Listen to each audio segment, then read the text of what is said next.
For reaction to the 2022 WEF gathering, we are joined now in studio by the chair of the Youth Economic Council, that's Bonga Makhanya. Thank you so much for your time, Bonga. Of course, net zero as well as an ESG agenda and how the globe gets to a just energy transition have been the focal point. But here in South Africa, we are contending with a debate of how do we exactly get there without shedding jobs and also obliterating the industries that are still labor intensive. What are your views there, especially on the side of the youth? Thank you so much, Tumi, for inviting us and having us on your platform.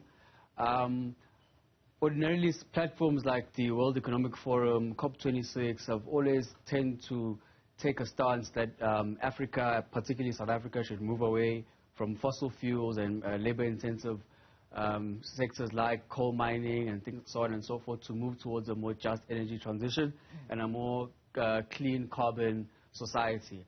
However, historically or in recent contemporary social and economic history, we found that Africa and South Africa has been getting the short end of the stick with regards to some of the outcomes and the pledges.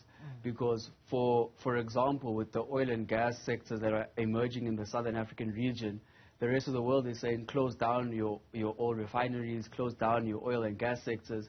But you look at the oil and petrol price recently and you see that, you know, Africa and South Africa could do with domestic energy sovereignty. So for us as a council, we've always resolved that South Africa must always pursue what is in the domestic and national interest and stop trying to bend towards the tune of international forces who constantly use Africa and South Africa as a testing ground for most of this technology, for most of these ideas.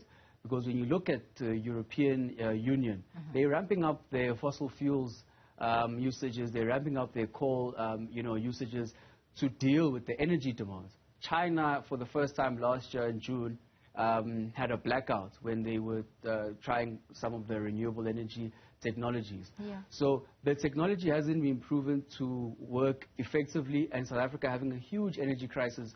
You can imagine how much of a gamble that is to sort of move away from, even we're struggling with fossil fuel, which is a known and proven technology, to now go towards renewable energy, which the world isn't 100% confident in its efficacy, but it's got devastating economic effects as well for Africa, but South Africa in particular.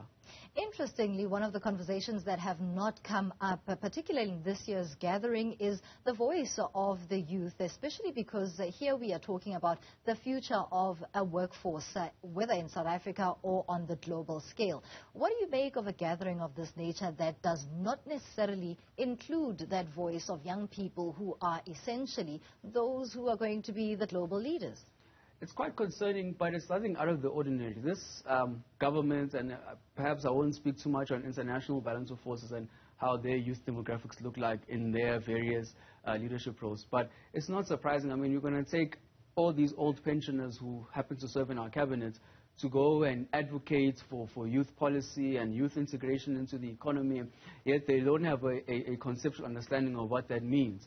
I mean, we're heading into Youth Month now, and you will see the South African government is going to go on walks and do wreath-laying ceremonies and all these gimmicks instead of doing real economic, fiscal changes that will result in improving the lived conditions of young people and particularly young South Africans.